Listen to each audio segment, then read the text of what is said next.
அனைத்து உரிமை குரல் நண்பர்களுக்கும் வணக்கம். உங்களுடைய எல்லா படத்தையும் எதனால சீமானுக்கு சிறப்பு காட்சிகளாக போட்டு காட்டுறீங்க அப்படின்னு நடிகரும் இசையமைப்பாளருமான ஜிவி பிரகாஷிடம் நெறியாளர்கள் தற்போது கேள்வி எழுப்பியிருக்காங்க. இது குறித்த இந்த வீடியோல முழுமையாக பார்க்க போறோம். வாங்க பார்க்கலாம். இந்த விடுதலை படத்தை சீமான் அவர்களுக்கு வெற்றிமாறன் சிறப்பு காட்சியாக போட்டு காட்டிய பிறகு தமிழ்நாட்டில் இருக்கக்கூடிய நிறைய திரை பிரபலங்கள் பார்த்தீங்கன்னா சீமானுக்கு அவங்களுடைய படத்தை சிறப்பு காட்சிகளாக போட்டு காட்டிட்டு வந்துட்டு இருக்காங்க. இதற்கு முன்னதாக இந்த ஒரு இடத்துல கேப்டன் விஜயகாந்த் இருந்தாரு அப்படின்னு தான் ஒரு கருத்து கணிப்பு சொல்லுது. ஏன்னா விஜயகாந்த் நடிகர் சங்க தலைவராக இருந்த ஒரு காரணத்தினாலையும் படங்களை அதிகமாக விரும்பக்கூடிய ஒரு நபராக இருந்த காரணத்தினாலையும் நிறைய இயக்குநர்கள் விஜயகாந்திற்கு சிறப்பு காட்சிகளாக படத்தை போட்டு காட்டிட்டு வந்துட்டு இருந்தாங்க. இந்த ஒரு விஷயம் தான் பாத்தீங்கன்னா தற்போது சீமானுக்கு நடந்துட்டு வந்துட்டு இருக்கு.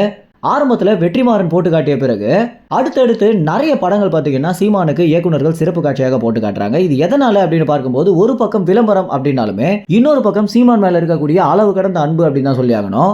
ஏன்னா சீமான திரைப்பிரபலங்கள் பார்த்தீங்கன்னா தன்னுடைய குடும்பத்தில் ஒரு நபர் போல பார்த்துட்டு வந்துட்டு இருக்காங்க.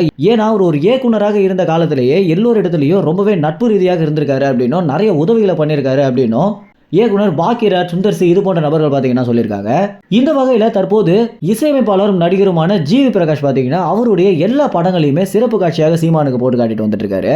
ஆரம்பத்தில் ரெபல் திரைப்படத்திற்கு முன்னாடி பார்த்தீங்கன்னா இனிமே என்னுடைய எல்லா படங்களையுமே சீமான் அண்ணனுக்கு சிறப்பு காட்சியாக போட்டு காட்டுவேன் அப்படின்னு ஜிவி பிரகாஷ் செய்தியாளர்கள் சந்திப்பில் சொல்லியிருந்தார். அதனைத் தொடர்ந்து ரெபல் திரைப்படத்தையும் போட்டு காட்டியிருந்தாங்க. அதற்கு அடுத்தபடியாக தற்போது வெளியாகி இருக்கக்கூடிய டியர் திரைப்படத்தையும் பார்த்தீங்கன்னா சீமானுக்கு போட்டு காட்டியிருக்காங்க. இந்த ஒரு விஷயம் குறித்து தான் நெறியாளர்கள் எதனால எல்லா காட்சிகளையும் சீமானுக்கு சிறப்பு காட்சியாக போட்டு காட்டுறீங்க அப்படின்னு எல்லா படங்களையுமே சீமானுக்கு சிறப்பு காட்சியாக போட்டு காட்டுறீங்க அப்படின்ற ஒரு கேள்வியை நெறியாளர்கள் எழுப்பியிருக்காங்க. இதுக்கு ஜிவி பிரகாஷ் என்ன சொல்லியிருக்காரு அப்படின்னா, தமிழ்நாட்டில் இருக்கக்கூடிய அரசியல்வாதிகள்லேயே நான் மிகவும் மதிக்கக்கூடிய ஒரு நபராக நான் சீமான் அவர்கள் தான் இருக்காரு அப்படின்னும், தமிழர்களுக்காக குரல் கொடுக்கிற இடத்துல சீமான் அவர்கள் இருக்காரு, அவருக்கு நான் ஒரு நன்றி கடன் போல இந்த ஒரு விஷயத்தை பண்ணிட்டு வந்துட்டு இருக்கேன் அப்படின்னும், எல்லாருக்கும் முன்னாடி அவருக்கு ஒரு முதல் மரியாதை மாதிரி இந்த ஒரு விஷயத்தை நான் பண்றேன் அப்படின்னு ஜிவி பிரகாஷ் சொல்லியிருக்காரு.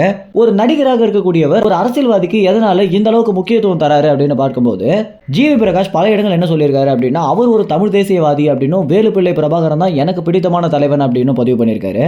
இந்த ஒரு விஷயம் தான் வேலுப்பிள்ளை பிரபாகரனுக்கு அடுத்த இடத்துல அண்ணன் சீமானவர்களை நான் வச்சிருக்கேன் அப்படின்றத ரொம்பவே மறைமுகமாக பார்த்தீங்கன்னா ஜிவி பிரகாஷ் பதிவிட்டு வந்துட்டு இருக்காரு. இந்த ஒரு விஷயம் குறித்து நீங்கள் என்ன நினைக்கிறீங்க அப்படின்ற உங்கள் கருத்துக்களை கமெண்ட்ஸ் தெரிவிங்க. நன்றி, வணக்கம்.